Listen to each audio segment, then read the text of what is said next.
வலிக்கும், மனம் வலிக்கும் என்று தெரிந்தே மற்றவர்களின் மனதை காயப்படுத்தாமல் இருக்கலாம். அதேபோல வேதனை தரும் என்று தெரிந்தும் மற்றவர்களை அசிங்கப்படுத்தாமல் இருக்கலாம். எல்லாமே அவரவர்களுக்கு நேரும் பொழுதுதான் அந்த வலிகளும் வேதனைகளும் எப்படி இருக்கும் என்பதை மிக துல்லியமாக அறிந்து கொள்ள அந்த காலமே அவர்களுக்கு பதில் சொல்லும். ஜெய் சாயிரம், ஜெய் ஜெய் சாயிரம். நம்ம சாயன்பர்கள் எல்லாரும் எப்படி இருக்கீங்க? எல்லாரும் நல்லா இருப்போம். ஓம் சாயிரம். என் அன்பு பிள்ளையே, நீ ஆசையோடு எதிர்பார்த்த ஒரு உறவு உன்னையே வந்து சேரப்போகிறது. ஆம் குழந்தையே, உனக்கான உறவு உன்னை நோக்கி வந்து கொண்டே இருக்கிறது. இது நாட்களாக நீ ஏங்கிய உறவொன்று உன்னிடமே நிரந்தரமாக மனம் திருந்தி வரும் அந்த அற்புத நேரத்தை நெருக்கிவிட்டாய் என் குழந்தையே. சந்தோஷமாக இரு, நிம்மதியாக இரு. என் அன்பு பிள்ளையே, நீ மனதில் நினைக்கும் எல்லாவற்றையும் எல்லோரிடமும் அவ்வளவு எளிதாக மிக சுலபமாக பேசிவிட முடியாது. அப்படி பேசிவிடவும் கூடாது. அப்படி மனதில் நினைப்பதையெல்லாம் நீ பேச ஆரம்பித்து விட்டால் உன் மனம்தான் அதிகமாக காயப்படும். அப்படி நீ காயப்படாமல் இருக்க மற்றவர்களை உன் வார்த்தைகளால் காயப்படுத்தாமல் இருந்துவிட்டு போகலாமே. உன்னுடைய வாயிலிருந்து வரும் ஒவ்வொரு வார்த்தைகளுக்கும் நீதான் பொறுப்பு. ஆம் குழந்தையே, நீதான் பொறுப்பு. உன் வார்த்தைகள் யார் மனதையும் காயப்படுத்தி விடாமல் பார்த்துக்கொள். மற்றவர்கள் மனதை எந்த ஒரு சொற்களாலும் காயப்படுத்தி விடாமல் இருக்க வேண்டும் என்ற முன்னெச்சரிக்கையோடு உன்னிடம் பேச பழகு. கோடி கோடியாய் கொட்டி கொடுத்தாலும் கூட கொட்டிவிட்ட வார்த்தைகளை கோர்த்து அள்ள முடியாது என் பிள்ளையே. எனவே தைரியமாக இரு, நம்பிக்கையோடு இரு. பேசுவதற்கு முன்பாக 1000 முறை சிந்தனை செய்துவிட்டு பேச துவங்கு. தேடி தேடி அலைந்தாலும் திட்டிய வார்த்தைகளை எதை செய்தும் திருப்பி வாங்கிவிட முடியாது. ஆம் குழந்தையே, அப்படித்தான் உன்னை விட்டு விலகி சென்ற உறவு மனம் நொந்து வேதனைப்பட்டு இவளை விட்டு ஏன் சென்றோம் என்று மனம் வெறும்பி உன்னிடமே மீண்டும் உன்னை தேடி வருவதற்கான அத்தனை வாய்ப்புகளும் உன்னை விரும்பியிருக்கிறது. ஆனால் அவர்கள் மனம் திருந்தி வரும் பொழுது மீண்டும் அந்த காயப்படுத்தும் வார்த்தைகளை பேசிவிடாதே. அவர்கள் செய்த தவறை நீயும் மீண்டும் செய்து விடாதே என் பிள்ளையே. உனக்கு அன்பானவர்களை, உன் மனதிற்கு பிடித்தமானவர்களை விட்டு அதிக தூரம் சென்று விடாதே. அது மனதாலும் உடலாலும் அதிக தூரத்திற்கு சென்று விடாதே. ஏனென்றால் நீ திரும்பி பார்க்கும் பொழுது வருவதற்கு வழி இருக்கும் என் பிள்ளையே, வசதியும் இருக்கும். ஆனால் உன்னுடைய வாழ்வு இருக்காது. பழகிய முதல் நாளன்று கொடுக்கும் அதே முக்கியத்துவத்தை கடைசி வரை இடையில் என்ன வந்தாலும் அதே முக்கியத்துவத்தை கொடுக்க பழகு. இல்லையென்றால் பழகாமலேயே இருந்துவிட பழகு. அப்படி இருந்துவிட்டால் கஷ்டமோ வேதனையோ யாருக்குமே இருக்காது. தேவைக்கேற்ப மாறும் மனம் உன்னிடம் இருக்கலாம் என் பிள்ளையே. தேவைக்கேற்ப மாறும் மனம் யாரிடம் வேண்டுமானாலும் இருக்கலாம். ஆனால் அதை ஏற்றுக்கொள்ளும் திடம் அனைவருக்குமே இருப்பதே இல்லை. இதுதான் உண்மை. உன்னுடைய மனமே நீ விரும்பியபடி நடந்து கொள்ளாத போது, ஆம் குழந்தையே, உன்னுடைய மனமே உனக்கு சாதகமாக நடந்து கொள்ளாத போது, உன்னை சுற்றி இருப்பவர்கள் உன் மனதிற்கு ஏற்ப நடந்து கொள்ளவில்லையே என்று நீ கோபம் கொள்வதிலும் வேதனைப்படுவதிலும் கண்ணீர் சிந்துவதிலும் எந்த அர்த்தமும் இல்லை, எந்த நியாயமும் இல்லை. உன்னை மற்றவர்கள் எப்படி புரிந்து கொள்ள வேண்டும் என்று நீ நினைக்கிறாயோ அதுபோலவே மற்றவர்களையும் நீ புரிந்து கொள்ள முயற்சி செய்ய பழகு. நீ மற்றவர்களுக்கு தேவை என்றால் கண்டு கொள்ளப்படுகிறாய், கவனிக்கப்படுகிறாய். மற்றவர்களுக்கு தேவை என்றால் மட்டுமே நீ கவனிக்கப்படுகிறாய். அதுவே அவர்களுக்கு தேவைப்படவில்லை என்றால் காயப்படுத்தப்படுகிறாய், கலட்டி விடப்படுகிறாய். இதுதான் உன்னை சுற்றி இருப்பவர்களின் இயல்பு. உன்னைப்போல் மற்றவர்களும் நல்லவர்களாகவே இருந்து விடுவார்கள் என்று தவறாக நினைத்து விடாதே. முடிந்ததை நினைத்து நினைத்து எப்பொழுதுமே புலம்பாதே, அழாதே. உன் கண்ணீரில் உன் கண்ணீர் துளிகளுக்கும் ஒரு மதிப்பு இருக்கிறது, அதற்கும் ஒரு முக்கியத்துவம் இருக்கிறது என்பதை புரிந்து கொள். முடிந்ததை நினைத்து நினைத்து அழுதால் வேதனைதான் மிஞ்சுமே தவிர அதனால் ஆகப்போவது எதுவுமே இல்லை என் பிள்ளையே. எனவே நான் இருக்கிறேன், எதற்குமே கலங்காதே, பயப்படாதே, கண்ணீர் சிந்தாதே. உன் சாயப்பா உன்னோடு இருக்கும் வரை எதற்குமே நீ கவலையோ வருத்தப்பட வேண்டிய அவசியமே இல்லை என் பிள்ளையே. உன் சாயப்பா கூறுவது சரிதானே? என்னுடைய பேச்சை முழுவதுமாக நம்பு, என் வார்த்தைகளை கேட்டுவிட்டு அதன்படி செயல்படு. எல்லாமே உனக்கு சாதகமாக நிகழும். சாயப்பா இருக்க உனக்கு ஏன் மனக்கவலை என் பிள்ளையே? சாயிராம் சாயிராம். நடந்து முடிந்ததை நினைத்து நினைத்து கவலைப்படுவதாலோ வேதனைப்படுவதாலோ கண்ணீர் சிந்துவதாலோ எதுவுமே ஆகப் போவதில்லை. அப்படி கவலைப்படுவதால் என்ன ஆகப் போகிறது? கவலைப்படாமல் இருந்தால் என்ன மாற்றம் நம் வாழ்வில் நிகழும் என்பதை ஒரு சிறிய கதை மூலம் தெரிந்து கொள்ளலாம். ஒரு ஊரில் ஒரு சிறிய பையன் சந்தோஷமாக தன்னுடைய சிறிய வயதை கழித்து கொண்டு வந்தான். படிக்கும் காலத்தில் சரியாக படிக்காமல் ஊர் சுற்றி எப்பொழுதுமே விளையாட்டுத்தனமாகவே இருந்து கொண்டு வந்திருந்தான்.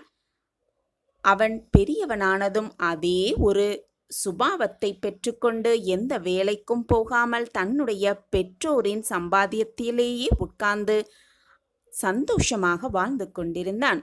சில காலம் சென்றது. அந்த இளைஞனுக்கு வயது ஆனதே தவிர அவனுக்கான எந்த பொறுப்பும் அவனுக்கு இருக்கவே இல்லை. தன்னுடைய பெற்றோர் எவ்வளவுதான் அறிவுரை கூறினாலும் அந்த அறிவுரை எதையுமே கேட்காமல் தன்னுடைய நண்பர்களோடு சேர்ந்து விளையாட்டுத்தனமாகவே வாழ்ந்து வந்தான் அந்த இளைஞன். அப்படியே நாட்கள் சென்றது. வயது மூப்பு காரணமாக அவனுடைய பெற்றோரும் தாய் தந்தையர் 2 பேருமே அடுத்தடுத்ததாக ஓராண்டுக்குள் இறந்தும் விட்டனர். தன்னந்தனியாக நிறுத்தப்பட்ட அந்த இளைஞன் அடுத்தது என்ன செய்வது என்பது புரியாமலேயே குழம்பி தவித்து கொண்டிருந்தான். உணவுக்கு கூட வழியில்லாமல் எப்பொழுதுமே பெற்றவரின் கையையே எதிர்பார்த்து கொண்டிருந்த அந்த இளைஞனுக்கு இப்பொழுது என்ன செய்வது ஏது செய்வது என்று ஒன்றுமே புரியாமல் திக்கு திசை தெரியாமல் நிர்கதியாக நின்று கொண்டிருந்தான். மிக மிக கவலையாக சோர்வோடு முகத்தோடு அப்படியே நின்று கொண்டிருந்தான். அவனுடைய சிறு வயதில் அவனை சுற்றி வந்த நண்பர்கள் அனைவருமே இப்பொழுது அவனை விட்டு விலகி சென்றனர். ஏதாவது வேலை தேடலாம் என்று நினைத்து அவன் சுற்றி பார்க்கையில்தான் அவனுக்கு புரிந்தது அவனுக்கு எந்த வேலையும் தெரியாது என்றும், எந்த வேலையும் செய்ய தெரியாததால் எதற்குமே அவனால் செய்ய முடியவில்லை என்பதும் அவனுக்கு அப்பொழுதுதான் புரிந்தது. தன் தாய் தந்தையரின் அறிவுரை அதை எப்படி நாம் வீணடித்தோம் என்பதும் அப்பொழுதுதான் அவனுக்கு புரிந்தது. உலகமே இருட்டாகிவிட்டது அவனுக்கு. என்ன செய்வது ஏது செய்வது என்று எதுவுமே தெரியாமல் நடைபாதையில் அப்படியே நடந்து கொண்டு சோர்வான முகத்தோடு நடந்து கொண்டிருக்கும் பொழுது எதிராக ஒரு துறவி வந்தார். அந்த துறவி இந்த இளைஞனை பார்த்து, ஏன் இவ்வளவு சோகமாக இருக்கிறாய்? உன் முகத்தில் ஒரு கலையே இல்லையே, என்னதான் அப்படி உன் மனதில் ஓடிக்கொண்டிருக்கிறது? ஏன் இப்படி கண்ணீரோடு நடந்து கொண்டிருக்கிறார் என்று அந்த துறவி அந்த இளைஞனை பார்த்து கேட்டாராம். அப்பொழுது அந்த இளைஞன் கேட்பதற்கு ஒரு ஆள் வந்துவிட்டார் என்பது போல தன் வாழ்வில் நடந்த அத்தனை விஷயங்களையும் ஒன்று விடாமல் கண்ணீர் ததும்ப ததும்ப சொல்லி முடித்தான் அந்த இளைஞன். இதை அனைத்தையும் கேட்ட அந்த துறவி அமைதியாக புன்னகை முகத்தோடு பேச ஆரம்பித்தாராம். மகனே, மற்றவர்கள் என்ன நினைக்கிறார்கள் என்று ஒருபோதும் கவலைப்பட வேண்டாம். கவலைப்படாமல் இரு. உன்னை பற்றி நீ என்ன நினைக்கிறாய் என்பதில் முதலில் உன்னுடைய கவனத்தை செலுத்து. உன்னை பற்றி நீ முதலில் உன் கவனத்தை செலுத்து. எதற்குமே நீ கவலைப்பட வேண்டிய அவசியமில்லை என் மகனே. கடவுளை, இறைவனை முழுமையாக நம்பு. நம்பிக்கை என்பது எப்பொழுதும் ஒருபோதும் கெடுவதே இல்லை. அந்த இறைவன் உன்னை படைத்த அந்த இறைவன் உன்னை கவனித்துக் கொள்வார். எதற்காகவும் கவலைப்படாதே. கவலைப்படுவதால் அடுத்த வேலை என்ன செய்வது என்பதை உன்னால் சிந்திக்கவும் முடியாது, செயல்படவும் முடியாது. உன்னுடைய அனைத்து பிரச்சனைகளும் இறுதியாக தீர்ந்துதான் ஆக வேண்டும். அனைத்திற்குமே ஒரு தீர்வு இருக்கிறது. நடந்து முடிந்ததையும் தோல்விகளையும் பற்றி கவலைப்பட்டு கொண்டே நீ இருந்தாயானால் இனி கிடைக்கும் வாய்ப்புகளையும் வெற்றிகளையும் நீ தவற விட்டு விடுவாய் மகனே. எனவே நடந்து முடிந்ததை முதலில் உன் மனதிலிருந்து தூக்கி எறிந்துவிடு. கவலைப்படுவதையும் முதலில் தூக்கி எறிந்துவிடு. இன்று உன்னால் எதை செய்ய முடியுமோ, எதை உன்னால் செய்ய முடியுமோ அதை சிறப்பாக செய்ய பழகு. நாளை அதை பற்றி கவலைப்பட வேண்டாம். செய்வதை சிறப்பாக செய்ய பழகு என்று அறிவுரை கூறினாராம் அந்த துறவி. அது மட்டும் அல்ல மகனே, உன்னால் எதை செய்ய முடியுமோ அதை சிறப்பாக செய்ய பழகு. உனது செயல்களின் முடிவுகளை பற்றியும் எப்பொழுதுமே நீ கவலையே பட வேண்டாம். நீ செய்வதை திருத்த செய்யினால் இறைவன் உனக்கு துணையாக இருப்பார். இந்த உலகத்தில் உள்ள ஒவ்வொருவரின் வாழ்விலும் சில சிக்கல்கள் இருக்கத்தான் செய்கிறது. ஆனால் கவலைப்படும் பொழுது அதை ரெட்டிப்பு ஆக்குகிறாய் என்பதை புரிந்து கொள் என் மகனே என்று கூறினாராம் அந்த துறவி. மேலும் எதற்குமே கவலைப்படாதே, மகிழ்ச்சியாக இரு, புன்னகை முகத்தோடு இரு. அந்த முகத்தில் நீ இருக்கும் பொழுது நல்ல சிந்தனைகள் உனக்கு வரும். நல்ல சிந்தனை வரும் பொழுது நீ என்ன செய்ய வேண்டும் என்ற தீர்க்கமான முடிவையும் உன்னால் எடுக்க முடியும். உனக்கான வழியை தேர்ந்தெடுத்து அந்த வழியில் சென்று கொண்டே இரு. எதை பற்றியும் கவலைப்படாதே என்று கூறினாராம். அதே போல மகனை, உன்னை வெறுப்பவர்கள் பற்றியோ, உன் மீது பொறாமைப்படுபவர்கள் பற்றியோ, உன்னை ஏளனமாக பார்த்து சிரிப்பவர்களை பற்றியோ, உன் மீது குறை சொல்பவர்களை பற்றியோ ஒருபோதும் கவலைப்படாதே. அதை நினைத்து நினைத்து ஏளனமாக உன்னை நீயே தாழ்த்தி கொள்ளாதே. எதற்குமே கண்ணீர் சிந்தாதே. நடந்தது, நடக்கப் போவது, நடந்து கொண்டிருப்பது எல்லாமே உன்னுடைய நன்மைக்காகத்தான் என்பதை முதலில் நினைவில் வைத்துக்கொள் மகனே என்று கூறினாராம் அந்த துறவி. அது மட்டுமல்ல, நடக்கும் அனைத்தையும் அப்படியே ஏற்றுக்கொள்ள பழகிக்கொள் என் மகனே. நடப்பது அனைத்திற்குமே ஒரு காரண காரியம் இருக்கிறது. ஏதோ ஒரு காரணத்திற்காகத்தான் எல்லாம் நடக்கிறது என்பதை புரிந்து கொள் மகனே என்று கூறினாராம். அது மட்டுமல்ல, நீ கவலைப்படும் பொழுது உன்னுடைய மனம் கலங்கி உன்னுடைய முகமும் பொலிவு இழந்து சுருங்கப்படுகிறது. இது உன்னை மட்டுமல்ல, உன்னை சுற்றி இருப்பவர்களையும் வீழ்த்தி அடிக்கும். எனவே எதற்குமே கவலைப்படாமல் மகிழ்ச்சியாக இரு, புன்னகை முகத்தோடு இரு. என்ன செய்ய வேண்டும், ஏது செய்ய வேண்டும், எப்படி மீதம் இருக்கும் வாழ்வையை வாழ வேண்டும் என்பதை சிந்தனை செய் என்று கூறினாராம். அறிவுரை வழங்கினாராம் அந்த துறவி. எதையும் உன்னால் சரியாக செய்ய முடியாது என்று நினைத்து எதையும் செய்ய முயற்சி கொள்ளாமல் இருந்து விடாதே என்று மீண்டும் தனக்கு ஏற்றவாறு ஒரு அறிவுரையை வழங்கினாராம் அந்த துறவி. நடப்பது அனைத்தும் நன்மைக்கே என்று நினைத்து கொண்டு முடித்ததை நினைத்து நினைத்து அழாமல் கண்ணீர் சிந்தாமல் உன் வாழ்வில் அடுத்த அடி எப்படி எடுத்து வைக்க வேண்டும் என்ற சிந்தனை உன் மனதில் இருந்தாலே போதும், அனைத்தையுமே நீ சுலபமாக செய்து விடலாம் என்று அறிவுரை வழங்கினாராம் அந்த துறவி. இதை கேட்ட பிறகு அந்த இளைஞனின் மனதில் ஒரு புது தெம்பு உணர்ந்து அடுத்த வேலை என்ன செய்ய வேண்டும் என்பதை தீர்க்கமான ஒரு முடிவு எடுத்து நம்பிக்கை முகத்தோடு புன்னகை முகத்தோடு வீர நடை போட்டானாம் அந்த இளைஞன். ஆம், அந்த இளைஞன் தன் வாழ்வை சந்தோஷமாகவும் நிம்மதியாகவும் வெற்றிகரமாகவும் வாழ்வதற்கான அத்தனை வழிகளையும் அந்த துறவி அந்த இளைஞனுக்கு காட்டிவிட்டார். நாமும் நம் வாழ்வில் நடந்து முடிந்த தவறுகளை நினைத்து நினைத்து கவலைப்படுவதை நிறுத்திவிட்டு, நடந்து முடிந்து நம்மை விட்டு விலகி சென்றவர்களை நினைத்து நினைத்து கவலைப்படுவதையும் கண்ணீர் சிந்துவதையும் நிறுத்திவிட்டு, ஏதோ ஒரு காரணத்திற்காகத்தான் எல்லாம் நடந்திருக்கிறது, எல்லாம் ஒரு நாள் மாறும், மாற்றம் ஒன்றே மாறாதது, சென்றவர்கள் மீண்டும் வருவார்கள் என்ற நம்பிக்கையோடு நம் வேலையை செய்து கொண்டே இருந்தால் ஏதாவது ஒரு ரூபத்தில் நமக்கு சேர வேண்டியதை நிச்சயமாக அந்த இறைவன் கொண்டு வந்து சேர்ப்பார் என்ற நம்பிக்கையோடு இருக்கலாம். நிம்மதியாக இருக்கலாம், சந்தோஷமாக இருக்கலாம், உற்சாகமாக இருக்கலாம்.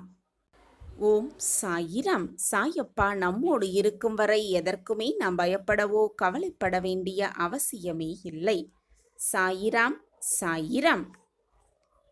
நாம் எடுத்து வைக்கும் ஒவ்வொரு அடியையும் கவனத்தோடு யோசித்து எடுத்து வைக்க வேண்டும். உன்னை யாரும் ஏற்றுக்கொள்ளவில்லையே என்று நீ ஒவ்வொரு தருணத்திலும் ஏங்க ஆரம்பித்து விட்டால் உன்னை நீயே இழந்து கொண்டிருக்கிறாய் என்பதை மறந்து விடாதே என் பிள்ளையே. ஆம் குழந்தையே, நீ உன்னை இழந்து கொண்டிருக்கிறாய் என்பதுதான் உண்மையிலும் உண்மை. இறைவன் எழுதியதை மாற்றும் சக்தி இது நாள் வரை எந்த மானிடனும் பெறவே இல்லை. சோதனைகளை கொடுத்த இறைவனுக்கு அதற்கான தீர்வையும் அதற்கேற்றான வெற்றியையும் கொடுப்பதற்கு ஒரு நொடி போதாதா? எனவே எப்பொழுதும் தெளிவான மனநிலையோடு இரு.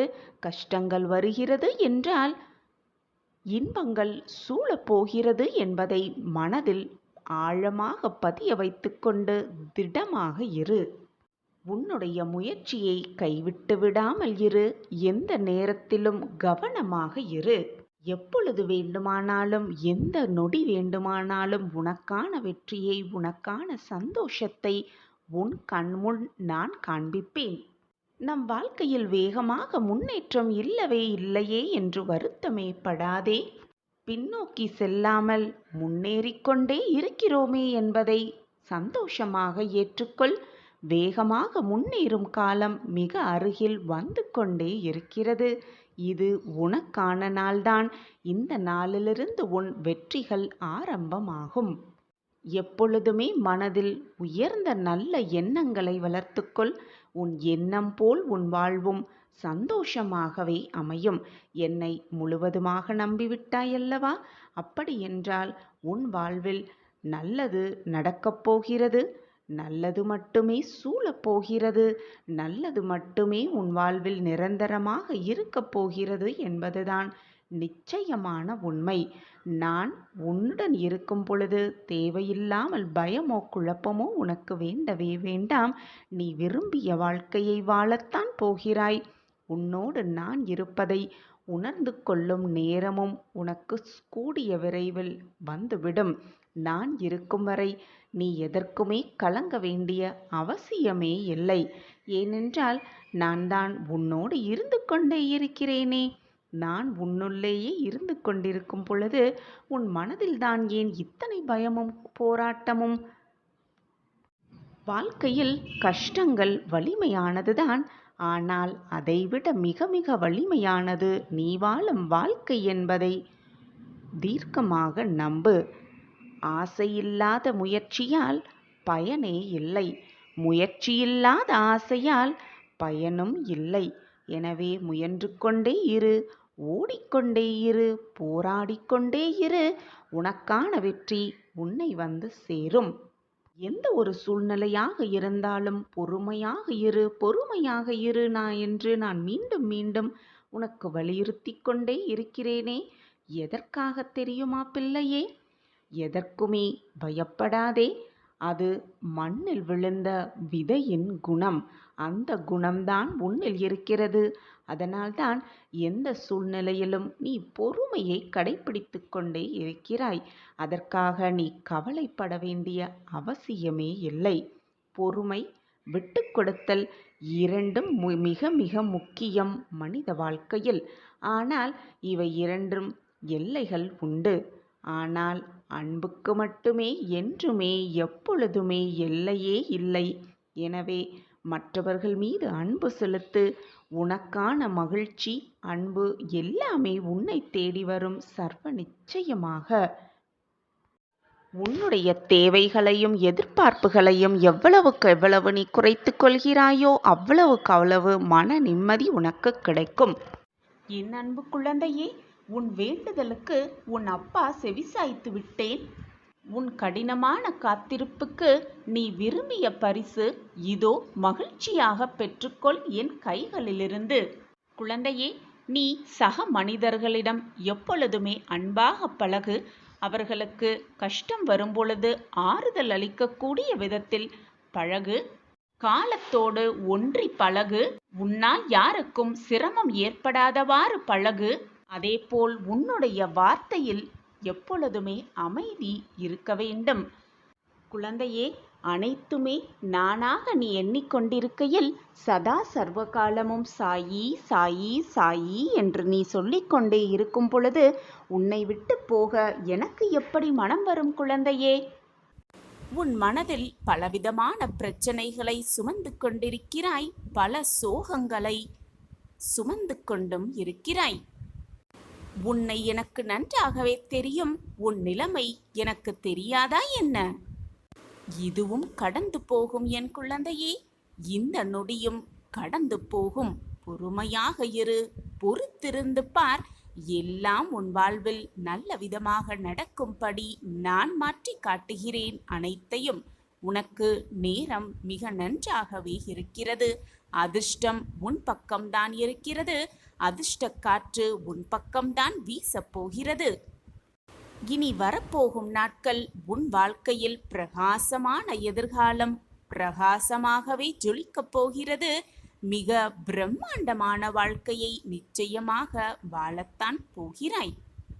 உன்னுடைய துயரங்களெல்லாம் துடைப்பது என்னுடைய கடமை.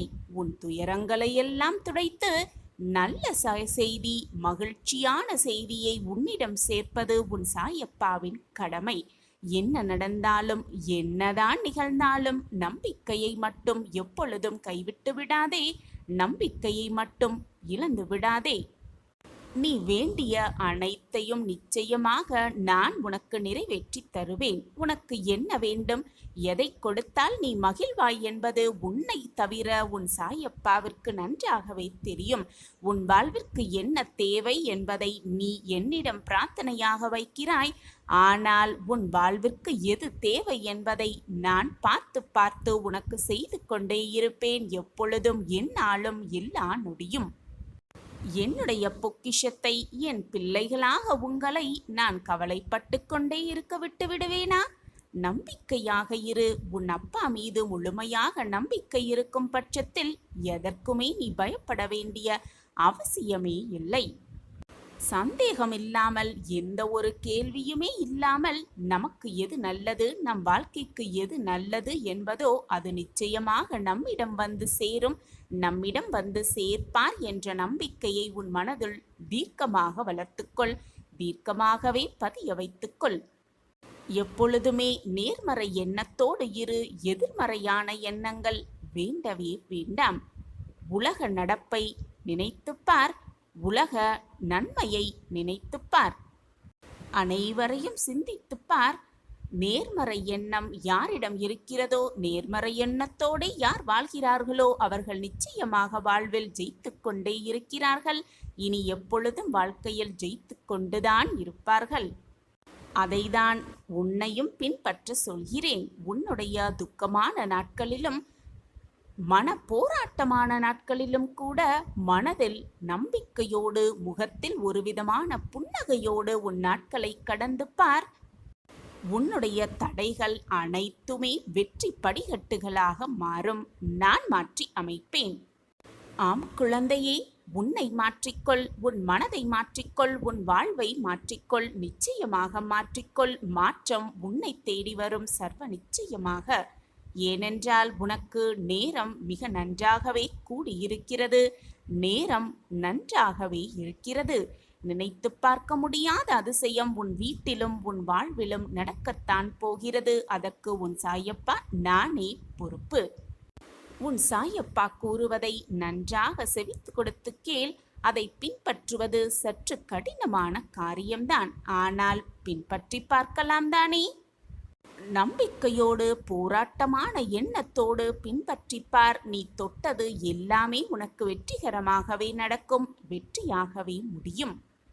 தேவையில்லாமல் உன்னையே வருத்தி கொள்ளாதே. உன் மனதை காயப்படுத்தி கொள்ளாதே. உன் வாழ்க்கையில் நீ தத்தளித்து கொண்டிருக்கிறாய் என்பதை நான் நன்கு அறிவேன். என்ன நடந்தாலும், என்னதான் நிகழ்ந்தாலும் உன்னை என் கரம் கொண்டு நான் ஒவ்வொரு நொடியும் காப்பாற்றிக் கொண்டுதான் இருக்கிறேன். நிச்சயமாக இனி வரும் நாட்கள் எல்லாமே உனக்கு சாதகமாக மாறப்போகிறது, மாறத்தான் போகிறது. ஆம் குழந்தையே, நீ போராடும் மிகப்பெரிய பிரச்சனை தீரத்தான் போகிறது.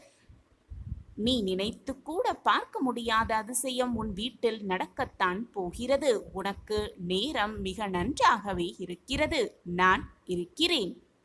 நமக்காக யாருமே இல்லையே, என்ன செய்வது ஏது செய்வது என்று மறக்காதே. மனதை போட்டு குழப்பிக் கொள்ளாதே. உன் சாயப்பா நான் உன்னோடு இருக்கும் பொழுது உனக்கு ஏன் மனக்கவலை?